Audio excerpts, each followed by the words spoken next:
Hey guys, welcome back to another episode of the Cornhole Culture Podcast. I am your host, Tyler Bockholt, and Miguel Villa. today we have a hell of a topic. It is scheduling, traveling, and dealing with traveling out of state, basically countrywide, every other weekend to professional tournaments, out of state tournaments, big money tournaments, and all of the behind the scenes things that comes along with it. So first off, we're going to primarily focus on the ACL Pro season of this year. I'm a first year ACL Pro. Miguel's been kind of following the train for a couple of years now, but planning these weekends out in advance is tough. And I think Miguel can kind of get us started on the first couple steps and how overwhelming it can be sometimes. Yeah, I mean, the biggest thing is knowing when the tournament is going to start and the dates. Sometimes tournaments start, and just not ACL Pro tournaments, but just tournaments in general that everybody goes to, or you're going to travel. If you never traveled before, you want to travel to a tournament. Even if it's 4 hours away from you or 5 hours away from you, that you're going to book a hotel and stay overnight because it's a 2-day tournament. The dates and the times are very important because you have to schedule everything around it. So, for example, we're going to go to Vegas in a couple of weeks for the third national. We knew what the dates were. So, but you need to know what time the double start or what time single start each day. So that way you have to either realize if you're going to go a day early or you're going to go the day of. It is very risky to go to a tournament or fly out to a tournament, even drive to a tournament the day of the tournament. So if, for example, double starts at 9 a.m. on a Friday, you don't want to get there at 8 in the morning or plan on getting there at 8 in the morning. You want to get there a whole night before. Usually because of work, you have to have your work schedule set out. Even you might need to ask for days off because, if you work a Monday through Friday job or even the weekend, you have to request days off. You have to request that Friday off. For me, I need to pretty much let work know that I'm not going to be there on Friday because and I schedule my flights on a Thursday night because I want to be at work on Thursday morning. Some people fly out Thursday morning and they have, once they get to the city that the tournament is held, they go out to eat or do a blind draw the day before. But for people that work or that don't have that flexibility, they want to go as close to the tournament time as possible so they could have work time and so forth. So there's basically a passive and aggressive scale. It depends on what kind of person you are. It depends on what scenario you're in as far as work. I mean, work is probably the number one factors, also including all other obligations that you have, like a family or something like that. I mean, neither of us are in a position where that's really a problem. Miguel just got a dog and maybe that's his biggest setback, but we don't have kids. We don't have, both of our jobs can be pretty flexible, but it's still tricky, still need a lot of notice. And some people are in better or worse situations than us. And some people miss nationals because they just can't do it. They got some prior obligation going on. And some people are out there on Tuesday or Wednesday looking to make a couple day vacation out of it and then end the vacation with the bags tournament. And then they don't even leave on Sunday. They leave, They fly back out Monday morning and they make it a 6-day event. And then there's me. And then there's Miguel, who are pretty much looking to like a little getaway, right? Like go get away, like fly out, go play a tournament. And as soon as the tournament's over, fly home. So it depends if you're driving. It depends if you're flying. A flight might take you, 3 hours or so. You can leave on Thursday night and you're ready to go hit the hay by 10 and you get a good 12 hours of sleep. If you're driving and it's in Vegas, you're looking at a 20-hour drive or so. depending on where you're at in the country, and you have to plan accordingly. There's 2 days out of your week that you're spending driving. Right. So that there's different ideals for everybody. The most recent Open that we just went to last weekend was only 2 hours away. It was the coolest thing ever. I didn't even feel like I really left where I was because I packed a duffel bag for 2 days. I skipped town. I played in a singles and a doubles tournament, and I came back. I didn't feel like I missed a thing. Um, the schedule is doubles on Friday, singles on Sunday, or sorry, Saturday. You can stay for the optional blind draw on Sunday, but like I said, it goes back to the passive aggressive thing. Do you want to get there on late Thursday night, play Friday afternoon or Friday middle of the day, go out on Friday night, wake up, play singles, and have a flight at 3 or 4 o'clock? I know a couple of people that do that. Or do you plan so far ahead that you make a trip out of it? The only reason that a lot of people don't do that, and I think the most common way, is the getaway idea that we're proposing, is because there's quite a few of them. There's 5 or 6 nationals, not including opens and shootouts, and the average person has some obligations where that's just not feasible, where those 6-day getaways are just not feasible for 10 different events. It's a little too much. Right. And so let's say you are going to book a flight and that you have to fly because it's just way too far to drive. You need to be very careful, especially during the wintertime, booking your flights. And during the wintertime, you kind of want to get there a little earlier than normal. If you want to usually leave Thursday morning, let's say a tournament's on Friday, you want to Mhm. leave Thursday morning on a flight. You don't want to risk leaving on Thursday night.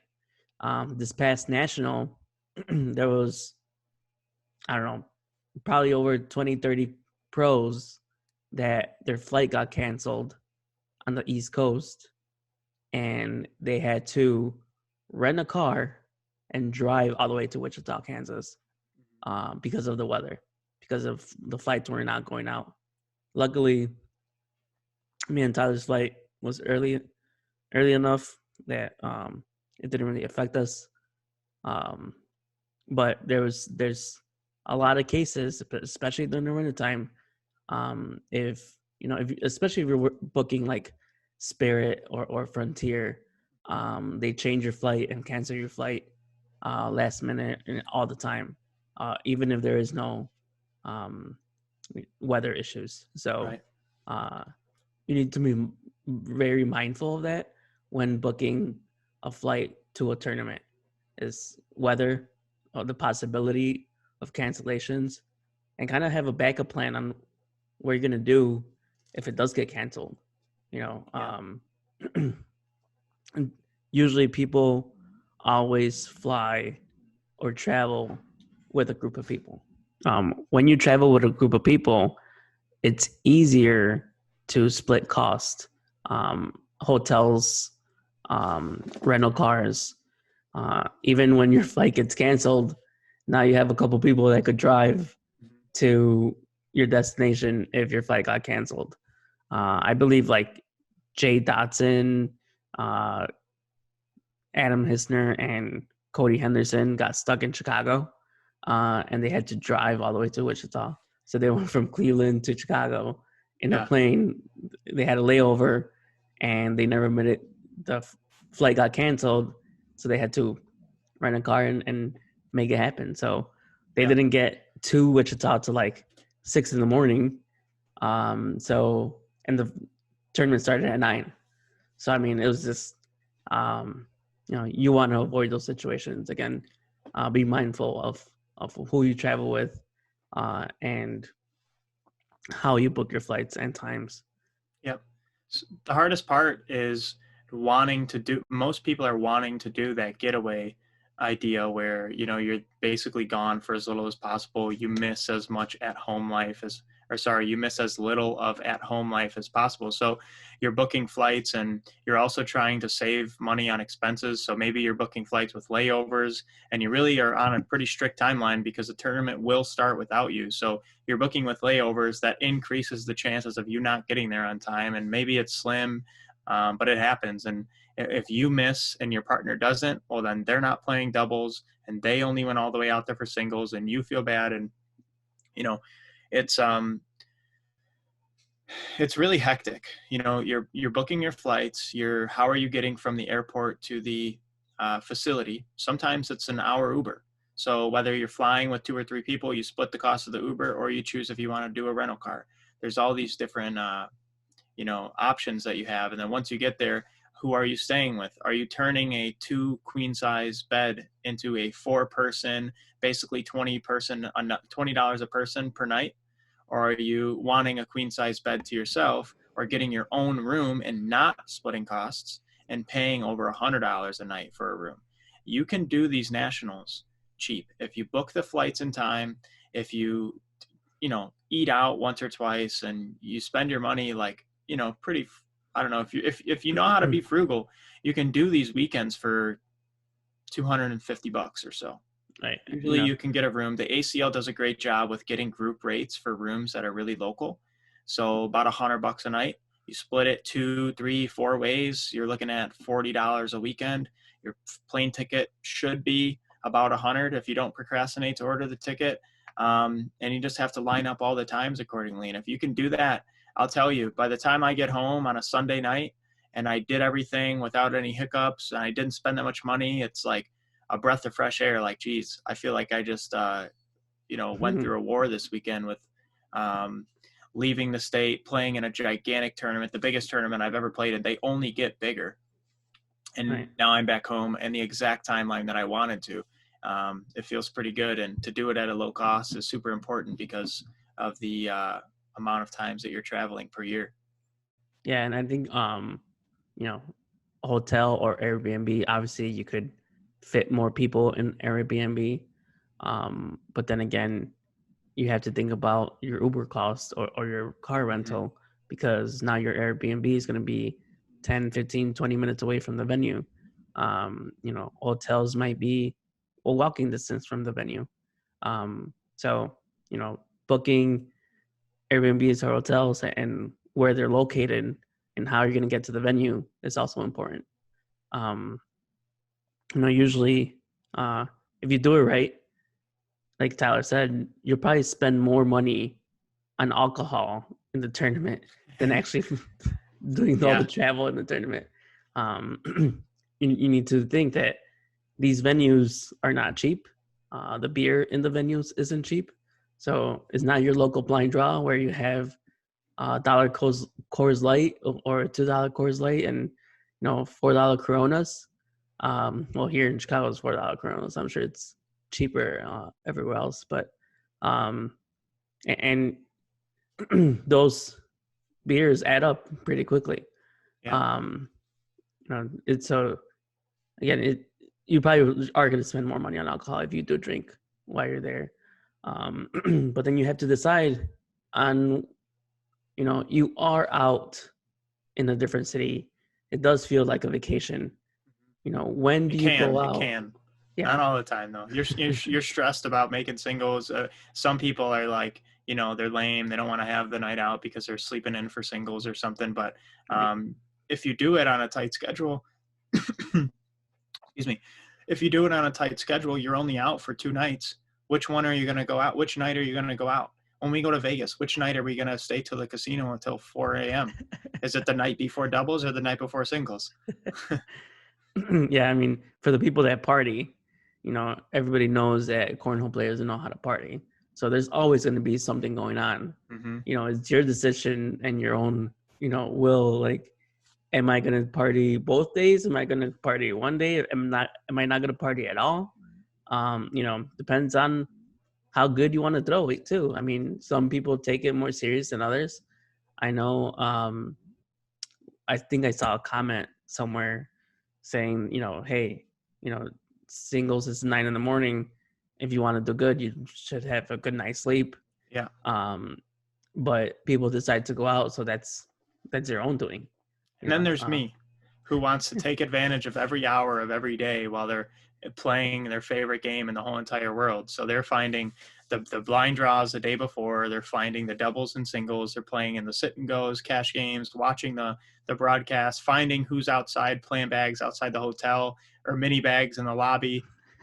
It's just like 15, 16 hours a day worth of bags. You don't Right. get any sleep. Yeah. Miguel yells at me for sleeping a total of 4 or 5 hours the whole weekend. Yeah. I mean, And yeah, it's horrible. I mean, this past weekend we went to the Open in Iowa, and the whole time Tyler slept for 5 hours for the 2 days. So he was dead by the time doubles was over, and it's like you need to sleep, and your sleep schedule is totally goes out the window from when you were back at home because you're playing for so long. You might, after going 0-2, you might go and take a nap before the next tournament, and then now you're all rejuvenated for later going out, and the next morning you have to wake up early in the morning. So um, it's a very, very hard thing to schedule, and kind of if you are very social and like to have fun and like to go out, it is very hard to manage. mm-hmm. And so this is kind of a perfect segue into bringing spectators, right? So some people are watching this who bring their wife or bring their kids, their mom wants to watch, and they're like, shit, what do you mean $250 per weekend? I got to pay for my wife. We go out to dinner. She wants me to take her here or, before the tournament. I was talking to a couple cornhole husbands, and the only way that they can get their wife to come is if they go out there 2 days early, and she gets a 2-day vacation before he gets his 2-day weekend. So now that turns into a 4-day event, and that's over $1,000 worth of expenses. And some people are watching this, they're not as responsible and they're not as productive and booking flights. So they book them a week and a half before, and they're thinking while they listen to this podcast, there's no fucking way these guys are getting the plane tickets for $100. I'm paying $350 every national. That's because you waited too damn long and you missed out on all the, good opportunities to change your Right. flight and stuff like that to the cheaper times. So, Yep. But like I said, perfect opportunity to segue into bringing spectators. Sometimes it's your girlfriend, sometimes it's your mom, sometimes it's some of your best friends. A perfect example is Vegas is coming up. So I just turned 21 in September. I have a lot of my friends, one who turned 21 in September, one who turned 21 in August.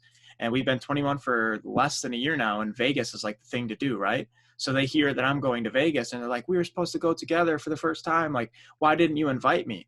And I'm like, you don't understand.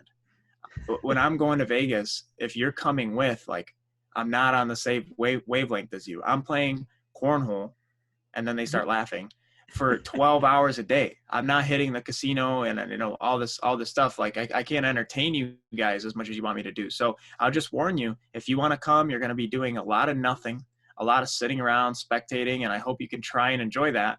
And I'll give you the time of day whenever I can, but it can be pretty triggering. You kind of walk around, you see all like the unhappy wives who are just like, okay, is he Sitting going to there go for 1-2 or 0-2, or he better not win this damn tournament. I don't want to be here all day. And they're supposed to be in your corner cheering you on.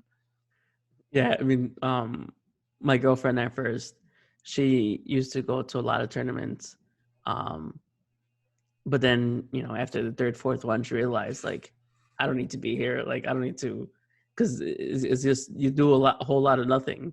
Mm-hmm. You sit around and you just sit. I mean, you need to come prepared. Those spectators need to come prepared to kind of entertain themselves. Bring a tablet, watch movies. I mean, it's like, you have to really be patient, or don't go to the tournaments. Yeah. Like your friends in Vegas. Hey, go to the pool party while I'm shooting bags, and I'll see you when I see you when I'm out. Right. And it's no hard feelings. Right. We have to do what we got to do. That's the reason that we go there. And, just sorry, I guess. That's why I try and warn every single person before. But another thing that we can kind of talk about is just being a pro cornhole player in general, and feel like you're traveling all the time for open, shootouts, conference, and pro nationals, is you're taking all this time off for work, and you really don't find yourself taking any like personal or like personal vacations.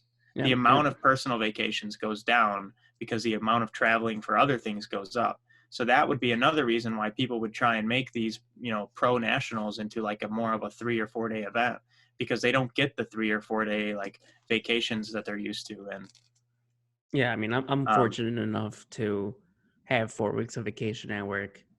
Um, but 3 of my vacations weeks I'm gonna spend playing cornhole, mhm, and it's not fair for my girlfriend, or I guess it's not fair for me either to. I mean, I like it. That's what I want to do, but have vacation time, but use it for cornhole. Um, Luckily, I have 4 weeks. So one of the weeks, which is next week, this weekend, I'm going to go to Naples, Florida, and I'm not going to play cornhole. I mean, I say that now, but I'm sure I'm going to fly in a blind draws uh-huh, during the week. But I'm not going there for a big tournament. I'm not going to spend days playing cornhole. It's just, right. um, I did go to Denver for a mini vacation, and I found a Monday night blind draw, uh, and it was good. It was fun. I mean, um, but yeah, you don't have that time to um, spend. You are now spending your vacation time on cornhole tournaments, Right. and people use that to make it a vacation, and that's why people want to have fun, and that's why people don't take it maybe as serious as they should as a pro. Yeah. Um, it's just time's the essence. So you're preparing for a big tournament. You're counting up all of your expenses, taking into consideration money that you might get from sponsors for these kinds of things. Some people, they might have a manager, maybe it's their wife or their mom, who sets the schedule out for them, because cornhole players aren't necessarily the most organized people on the whole entire planet. So they need someone to book the flights. They need someone to get the dates and write it on your personal calendar so that you don't forget that you have a national coming up. That's kind of my problem is, Miguel will tell me on Thursday night, like, yo, what bags are we going to throw this Saturday? And I'm like, what the fuck are you talking about? And he's like, we have a regional. It's it's an hour and a half away. You're not, it's something that I didn't necessarily plan for. So some of these kinds of things catch you off guard, but you're starting to prepare for your calendar, your expenses, you're booking flights, or you're driving. If you're driving, it's a little bit longer of a commitment on a timeline perspective. You get there, where you're going to stay, how often are you going to go out? Are you going to take care of yourself and get some sleep? Are you going to party until you drop, or play blind draws in the hotel parking lot until 4:30 in the morning? Yeah, and this whole time, what we didn't mention is what to bring uh to a tournament. Like, you know, Nothing. I always just bring a carry on a duffel bag and my bags bag. Um, so you don't need to luggage and pay actually for uh luggage, on the plane. Right. That's another expense that you need to think about, because you don't need really, if you're there for 3 days, you just have 3 different outfits, and that's it. Everything could fit in a book bag or duffel bag, and you don't have to pay for it. So When I go to a cornhole tournament, I bring more sets of bags than I do items of clothing. I bring my toothbrush and stuff to wash my body with, um, one hoodie, a couple pairs of, probably one pair of jeans, and yeah, 3 shirts. yep, A, yep. a shirt to go out in, 2 or 3 jerseys, and I'm ready for it. People in cornhole don't care. They're Yeah. not. They don't care if you match. They don't care if you wore that shirt yesterday. They don't. They. A lot of people smell bad, and that's okay. That's what it's about. Um, it's just the part of the game that you learn to, To I don't know, love. learn to love, I guess. You can really be a minimalist in cornhole. It doesn't require a lot. You can show up. I mean, really, it's sometimes I find myself about to walk out the door, and I'm like, do I have anything? I got to check my list, And it's really like I could just go there for the whole weekend in the set of clothes that I'm wearing and one set of bags in my hand. I don't need a backpack on my bag. I don't even need a phone charger. Nobody needs to talk to me. And You you needed just to go check there. that Yeah. to check that um let's turn that. You needed to check what the fuck was I gonna say? The tournament, the bracket. There you go. Oh yeah, You need to check the bracket, and you need to make sure you get those text messages so yeah, they don't forfeit you when they say, "Hey, board 32," and you don't show up because you don't have your phone charged. yeah. Okay, maybe a duffel bag or a crossover bag with a phone charger and a pack of gum. Yeah. But besides that and a set of bags is all you need for the whole entire weekend, and a lot of money because you're gonna probably buying a bunch of $10 beers. And you're gonna lose a lot of cash games, or play a lot of set and gold blind draws. Yeah, So yeah, people, yeah, for sure, bring cash. That's another thing. People don't like to carry cash. People, you know, um, but always to these tournaments, bring cash. It's very easy. Again, you play cash games. You play, um, Courtney Coy. these yeah. Shout out Corny Chloe for playing cash games with us all the time. Um, you play this little blind draws here and there. You're buying burgers and hot dogs and beer.